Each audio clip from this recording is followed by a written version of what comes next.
Oi, gente, tudo bem com vocês? Espero que todos estejam muito bem. Eu estou aqui para conversar um pouquinho sobre a disciplina de língua portuguesa, que nessa semana nós abordamos três assuntos muito importantes: o gênero textual, a receita. Nós também conversamos sobre os acentos agudo e circunflexo e também a ortografia, o jeito de escrever algumas palavras, o uso da letra D e da letra T. Então, para nós começarmos, a tia Lu vai começar pelo gênero textual, que nós conversamos bastante, foi bem interessante. Nós conversamos sobre receita e vimos que na receita tem duas partes. A primeira parte nós chamamos de ingredientes e a segunda parte, o modo de preparo ou o modo de fazer. Temos o título, né, das receitas e dentro da receita nós temos essas duas divisões aqui. Ingredientes são todos os itens que nós precisamos ter para realizar aquela receita. E o modo de preparo, o modo de fazer, é justamente as etapas que nós precisamos cumprir para que a nossa receita seja realizada corretamente. Então, geralmente vem com uma numeração. Primeiro, você faça isso. Segundo, você faça aquilo. Terceiro, você faça aquilo outro. E assim, no fim, a gente consegue realizar a receita. Com certeza, ou a sua mãe, ou a sua avó, ou alguém da sua casa, do seu parente, tenha um livro de receitas. Ou então você já tenha lido alguma receita que você achou assim, bem interessante. E dentro dessa receita, você com certeza pode observar esses dois momentos importantes, que o primeiro é o que nós precisamos para realizar todos os ingredientes. E o segundo é o passo a passo, como você vai preparar essa receita. Então, dentro do modo de preparo, existem algumas palavras que são características, tá, da receita. Por exemplo, bata, coloque, retire, deixe descansar. São algumas palavras que são usadas em uma receita, onde nós não verificamos essas palavras num conto de fadas. Nós não verificamos essas palavras em outro tipo de gênero textual. Por exemplo, numa música. A gente não vai ouvir. Primeiro faça isso, segundo faça aquilo, terceiro faça aquilo outro. Não. Então, cada gênero textual possui suas características. E a receita, ela tem essas suas duas características: os ingredientes e o modo de preparo, o modo de fazer, tá? Você pode estar verificando tudo isso na nossa apostila da página 88 até a página 91. Outro assunto importante que nós conversamos essa semana foi sobre o uso do acento agudo e do acento circunflexo. A gente costuma chamar esses acentos assim, né? O agudo é o grampinho da vovó, como se fosse um grampinho, né? Usando assim, a vovó usando um grampo na cabeça, igual a caneta da tia Lu. E o circunflexo, como se fosse um chapeuzinho. E aí, a vovó não vai usar o chapeuzinho. Quem vai usar o chapeuzinho é o vovô, certo? E os sons dessas vogais, né, da sílaba, ela vai mudar. Quando a gente usa o agudo, ela vai ficar para cima. É!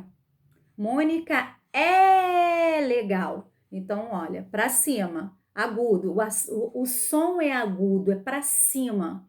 Agora, quando nós queremos que esse som não fique para cima, assim, a gente e essa palavra for acentuada, você vai usar o quê? O chapeuzinho do vovô. Vovó, vovô, para baixo, ó. O sonzinho fica para baixo. Então, vamos ver isso aqui, alguns exemplos. Olha, vovó, como a gente já tinha conversado, vovô para baixo. Olha, vou dar exemplos de outras palavras. Bebe, de beber, né? Ele bebe o suco todo, não tem acento nenhum. É a ação, ele está fazendo uma ação. Ele está bebendo, né? Ele bebe. Agora, quando a gente coloca o acento circunflexo, que ele vai dar o sonzinho para baixo, ó, bebê, já mudou. Nós temos aqui o bebê, o bebezinho lá que acabou de nascer, né? O bebê que está crescendo.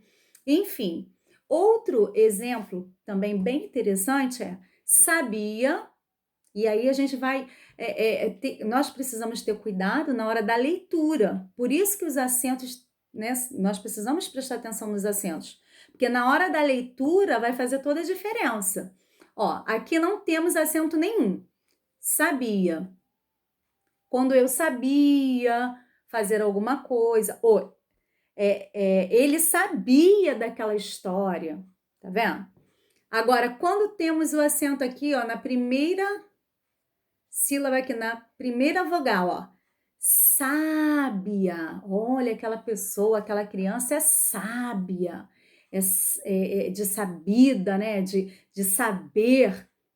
Ela é sábia, ela é inteligente, ela é sábia. Agora, quando a gente troca aqui, ó, o acento e coloca na última vogal, ó, sabe a, já muda o sonzinho. Sabe a. Então, sabiá, gente, quem não sabe o que é um sabiá, sabiá é um passarinho. Então, já muda todo o sentido, todo o vocábulo, a palavra. Vocábulo quer dizer a palavra. Então, mudou todo o sentido da palavra, tá? Agora, outro assunto que nós conversamos que foi bem interessante e que às vezes a gente precisa treinar bastante, e isso a tia Lu vai deixar uma dica para vocês. Quanto mais vocês lerem, quanto mais vocês escreverem, quanto mais vocês lerem o que vocês escreveram, mais vocês vão acertar. Então, foi um assunto sobre ortografia, o uso da letra T e o uso da letra D. Então, nós vimos algumas palavras que elas têm um som parecido, mas a gente precisa reforçar na hora de ler para a gente, olha, afinar o nosso ouvido para que a gente saiba qual a letra que a gente vai usar naquele momento. Então, olha lá, dia. A boca, quando a gente fala o som do D, ela muda, ó, dia. Agora, quando eu não quero falar dia, eu quero ti. Olha lá, ti. Ela já vai fazer um outro formato. Ti, tia. Dado, tato. Quadro, quatro. Bem parecido, né? Mas treinando, escrevendo e lendo, você acerta. Tela, dela. Gato, gado. Olha lá, bem parecido, né? O gato e o gado. Moto, modo.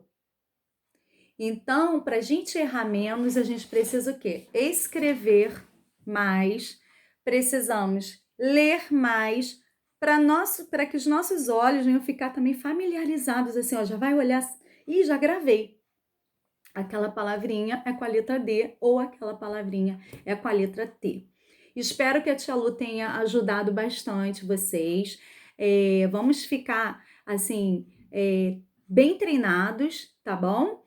Faça os seus exercícios, faça o estudo prévio, faça as atividades.